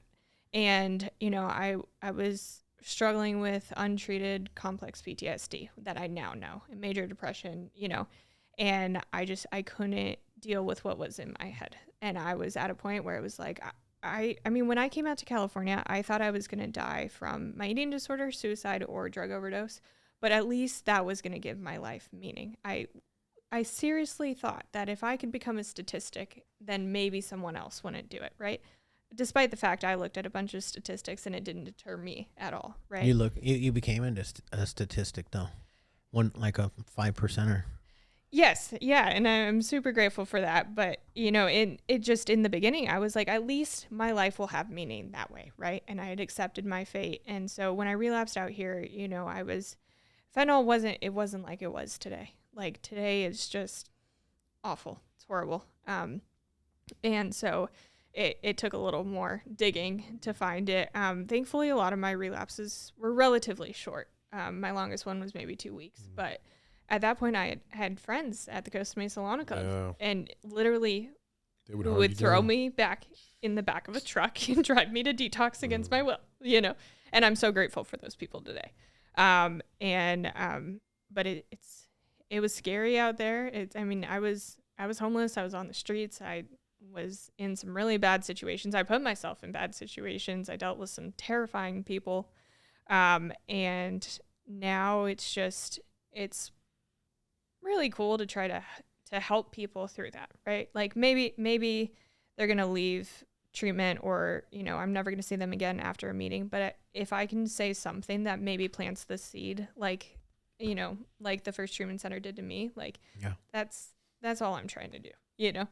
And that's my main goal of every day, is just try to help somebody, try to share my story. Maybe it helps someone, maybe it doesn't, but I just want to give back what's been given to me. Yeah. That's great. That's awesome. We're trying with this crazy like podcast. The Hopeaholics is not the Hopeaholics. This is just a podcast, but the actual the whole philosophy behind it is you know, getting out there and making you know, awareness for fentanyl. True. What? Yes. Yeah, true. Yes. Getting rid of the stigma of addiction and mental health. Letting people know it's okay to, and that it's okay to come to treatment. Giving people hope. Yeah. Helping people to know that you can change the one thing that you need to change, and that's your mindset. Because, like, you know, they tell you in treatment all the time that you only need to change one thing, and that's everything. Right. But it's not true. You only need to change one thing, and it changes everything. If you change your perception, everything else changes, you know, or you change your mindset. We also want people to know that, like, you can get through this and you can become successful. Like, we've all been there. Like, I was homeless from 18 to 22. I was, you know, running the streets of San Bernardino trying to figure out life. I wasn't very good at it, though. Like, I really wasn't. And when I say I was homeless, it was by choice. My parents had a home. but like they moved to Orange County, and I grew up in San Bernardino, and I wanted to stay with my friends, and all of my new friends that I ended up staying with were drug addicts, mostly meth. But I'll tell you what, a good chunk of them are still doing the same thing. Yeah. And this is like, and most of them were older than me, so they're in their 50s, still smoking meth. And I don't know, like, I want people to know that, like, you can live a life beyond your wildest dreams, and it's okay to become successful, and it's okay to succeed in life, And that's why I was so excited when I saw your podcast on LinkedIn. I checked it out, and when I listened to them, I'm like, this is what I've always wanted to do. And to see someone else was doing it, I was like, I have to get on there. I want to speak on there. And it's so important that, you not only that you can get better and there is hope, but also that it's okay to struggle, Mm-hmm. and that's kind of required to get here. Right. Right. And, it's just so important to me that, people don't feel alone and they don't feel crazy. And it's like, it's so normal in my world. Now it's like more weird if someone hasn't used drugs, to me. Right. And I laugh, and it's not funny. It's very serious, but I just want people to know that there's hope. And so I'm so glad you guys are talking about mental health and addiction. And I feel like, I've already seen you guys do great things and have great conversations, and I feel like you're going to go very far on this. And I'm so grateful to be a part of it, and relatively early on. When did you start the podcast? I think you're like episode 20. Huh? Okay. 21? Huh? Filming wise 20? Yeah, right. Okay. You're the 20th podcast. So that's cool. Yeah. That's like a milestone. Yeah. I'm super grateful to be here, super honored that you reached out to me. And I had this whole like email planned, and I was gonna beg and plead my case, but I didn't have to, and so it was cool. Yeah, no, it just worked out because like everybody who had clicked on my post, I knew them. Yeah. So I was like, and I just reached out to like a few of them. It's not like my LinkedIn, none of them catch fire. Like people are afraid to come on the podcast. What could you tell somebody though that's like that people that want to come on the podcast, that want to reach out to us but have a little bit of fear inside to come on? What could you tell them? Because now you've done a podcast with us, and it what you thought before you got here and what you think after, because we're pretty much at the end. Yeah, I'd say do it afraid. I mean, I tried to play it cool, but I was seriously panicking like all day. You were shaking halffully through the podcast. You just stopped you saw shaking. That? Yeah. No, before we came in here, I was shaking, and I was like, I'm just gonna hide my hands under here, because I was like, it's got to go this way. I got to sound smart and sophisticated, and I can't stutter over my words, which happened multiple times during the podcast. I didn't notice either. Well, that's good. I'm glad I told everybody now. I stutter all the time. Yeah. I listen to the podcast and I'm like, Chad, why are you going like like what the fuck? And then I listen to, but then I go and listen to like Joe Rogan, Logan Paul, all these other podcasts, and I'm like, oh, they do the same thing. Yeah. Everyone's natural like that, normal. It's best to, and this podcast ended up turning out exactly how it was supposed to.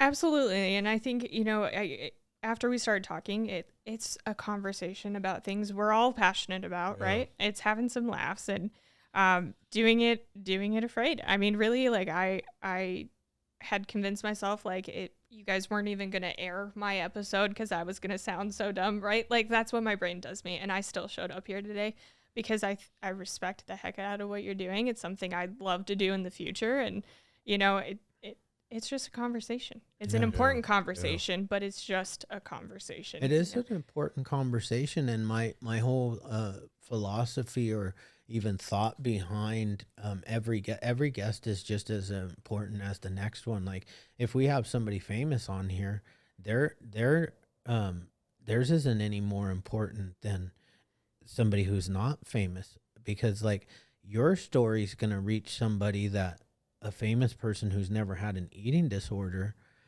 is going to even come close to touching. You know, the only cool thing about maybe having somebody famous on is I might get a few more followers, but like this is about a movement. Like we want everybody to hear our voice, because so many people are dying from fentanyl over poisoning. Sorry. Yeah, I'm like really like Mike Fiore talked to us on the podcast, and we call it fentanyl poisoning now, because there is no legal. What's the damn word? Wow. Safe dose. There's no safe dose. Safe dose. Yeah. There's no safe dose of fentanyl. Yeah. You know, and we lost somebody. You know, she lost the love of her life on 9/11. Yeah. You know? Yeah. And that's why we're doing this, because we want everybody in America and across the world to hear what's going on. Could you imagine? And like we say this on this podcast, and I've heard it on the news, and I've heard Ken Seeley say it on this other little thing that we're working on. But 300 people die every day. This is last year's statistics too. It's going up, not down. So 300 people die every day from fentanyl poisoning. That's an airplane crashing every single day. And these aren't like, you know, most of the people that are dying aren't like street drug addicts like you and I were. Like they're like people who are trying it for the first time. Yeah. Or, you know, they're your kids, your moms, your dads. Yeah, I'm so sorry for your guys' loss, and I'd heard that in the episodes, and that was also a big move for me to come on here. I recently lost someone very important to me. He was the program director at my facility, and I took the job because he was working there. I met him at a meeting out here in Lake Forest, and then like didn't see him for a couple of years, and then I was working at a large treatment facility for a year, and we kind of parted ways. And then I went to interview, but I was kind of like, I'm done with treatment, right? I'm not going to work in treatment anymore. And his name was Jesse, and he was an amazing man, and he was a program director at True Life. And I was like, okay, you know what? Like, this is a sign. I respected him since the day I met him. He helped me a lot in my recovery. He was there when I was diagnosed with cancer. He was there when, you know, everybody was texting my parents for surgery from that meeting, you know, and it meant a lot. And so I'm like, okay, this is a sign from my higher power. Like, I'm supposed to be here and I'm supposed to work here. And, you know, he had 8 years clean. And last year in September, he went through a rough patch, and he didn't make it back. And I learned so much from him, and he was amazing. He made work interesting. He made me laugh all the time. He psychoanalyzed me as often as he could. He was in school to be a therapist, and he changed my life. And, you know, when he passed, I mean, he was at work the week before, and it was so difficult to wrap my head around it, despite the fact that I see it all the time, and I work in the field, you know, and it's just heartbreaking. The fentanyl poisoning situation out there is so bad. I mean, everybody I know has lost multiple people over the last few years. Right. And the COVID-19 pandemic, you know, really made it worse. Right. So. Yeah. It's the real deal. So like, I mean, you know, to kind of like end on this, like, you know, please share with all your friends and families, you know, our Instagram, the YouTube channel, have them, you know, go on, subscribe. And nobody has to watch every episode, but the more subscribers we have, the more followers we have, the more we can, you know, demand change, like at the highest level. And I've been there. I've been to, you know, Washington D.C. I know some congressmen. I know how to put on a tie and a suit and look the part, and I also know how to, you know, be the real Chad, because this is how I dress after work. Before work, I mean not before work. Before work, I'm in sweats, but during you know, I know how to put on the tie and look fancy, and I'm not afraid of those people, those guys. You know, they need to start answering to us. Like, what are they going to do about it? Because it's a bipartisan issue, regardless of what I think of politically. Like, they would all come together if an airplane was going down every single day for the past 3 years. Absolutely. And yeah, I've already started sharing the podcast Nice. with as many people as I can, and I've talked to so far, and I will continue to do it because I think it's absolutely so important. Not only do we need change, but I also want to be witness to the movement. I want to help the movement if I can. And it's so important to me. You know, it's something I've been fighting on the sidelines, but, you know, doing my best. I talk a lot about, you know, how we can improve treatment modalities and how we can just make it easier, more access to treatment. A lot of people don't have access to treatment. That's one of the homeless. Yeah. They don't have the same access that, you know, other people have. Like, I didn't have access to treatment because there was no insurance. Insurance didn't pay for it when in the 90s, late 90s. Thank God, like, my grandma and treatment was cheap at the place I went to. It was like $3,500 for the first month and like $900 every month after that. But, you know, also treatment is a lot different these days. And, you know, I had already detoxed before I got there at the famous detox center in Santa Ana. Charlie Street? You guys, no, Santa. No, you guys never been to that one? OCJ. Oh, OCJ. Yeah, it's a lockdown detox. Yeah. Yeah, at the Orange County Jail. Yeah, yeah, they don't. No cell phones. OCJ. There's no cell phones there. They take away your cell phone Shake right and when you bake. get there. Yeah. They don't give you any meds. Well, now they do, I guess. But now it's like, you know, that's a problem too. We can't be putting people on Suboxone. You can't be putting everybody on Suboxone. That doesn't solve the problem. Right. And, you know, I know it's helped a bunch of people, and I don't firmly believe, I personally don't believe it's a long-term solution. It's right? not short-term. Like, we need reform. We need better knowledge base. I mean, like, for example, like mental health and addiction, right? Like, they go hand in hand. Yep. But depending on the severity, a lot of treatment centers pass clients around from treatment center to treatment center because it's so difficult to treat mental health and addiction and an eating disorder while, you know, trying to be concerned of liabilities, right? Right. And yes, there's a time and place for considering those things, but also what that client isn't getting adequate care. Yeah. And my ultimate goal is to find a way to merge eating disorder treatment and addiction treatment where we can keep clients safe. Yeah. And because that was something I needed, and it was very difficult to find and very difficult to do, you know? And so, you know, I'm And so the ones grateful. that do it, it's very expensive, Yes. you know, Yeah. because the insurance company only gives you a small chunk of Right. what you truly need to get it done. Yeah. Yeah. So this is a movement. We got a few guys that we recently just met, and you know, they're about the same thing that we're about. So we're gonna start working with them. You know, my goal is to, you know, is to start helping them with their recovery events, and just really, like, I want a goal of next year that we fill up the Angel Stadium with a bunch of addicts and have a cool ass event for them. That's I love the 12-step programs, Right. but something badass. Yeah. You know, like not just meetings and that type of stuff, but like, you know, just like cool shit that bands, you know, what else, Shane? Fair games, like real carnival Popcorn games. machines. Yeah, baby. Yeah. Yeah, all of it. We had a party here for Christmas, and we had real carnival games here Nice. for our staff. Yeah. That's awesome. Yeah. But yeah, that'd be amazing. So that's the type of stuff that we're doing. The more followers we can get, the bigger this stuff can grow, and we can do a lot of cool shit together. You know? Yeah, absolutely. Yeah.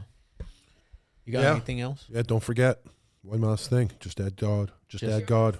Just add the dog. Just add the dog God. D-O-G. D-O-G. That's, I remember when somebody was like, they were like, I was like, what's your dog's name? He's like, D-O-G. I was like, D-O-G? What's that? D-O-G. And they're like, D-O-G. I was like, oh, dog. My cats were all kitty. Kitty. I had 4 cats one time. All of them were named Kitty. Nice. Yeah, because when I screamed for them to come home, I just didn't want to sound like an idiot. Frank, Jimmy, Patty, Mickey, come on in, boys. I just went, Kitty, here, kitty, kitty, kitty, kitty. Do you think it's weird that I named my dog Ted? Ted? Yeah, Ted. Ted. Yeah. Hey, Ted. Hey, Ted. Well, it's like you're talking to someone. I mean, my dragon's name is Elliot. So. Elliot. Yeah. Well, that's the kid's name. No, it's E.T.'s. Oh, no, the kid. It's the from kid's E.T. name. Yeah, that's what I meant. So that's okay. Elliot. Ted. Well, Elliot. Every name's a kid's name. Yeah. True. he's got a point. Ted is not a Ted kid's is not name. a boy's name. Born, you're No, you're not. No, you get Yeah, but Ted they're when like you're they go by 25. Teddy. Yeah, His- Teddy. Sorry, Or Theodore. Yeah, Yeah, Theodore. Theodore. Yes.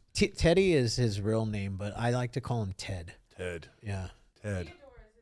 Hey, Ted. Hey, Ted. Hey, Ted. How you doing today, buddy? He Going for a scratch?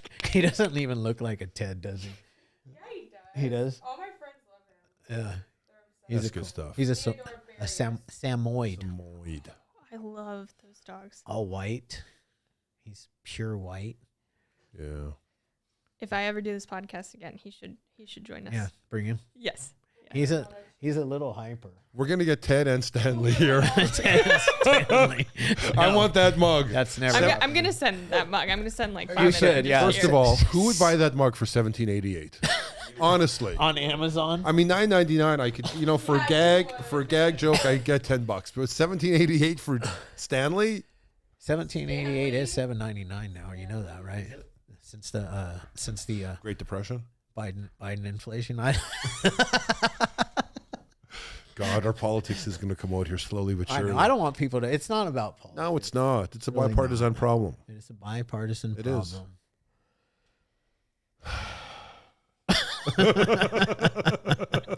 Well, Thank thank you. you so much Yeah, for man. having Thank me. you. That was Huge. fun. That was A lot of great. fun. That was a lot of fun. Cut it. Wow. That was good.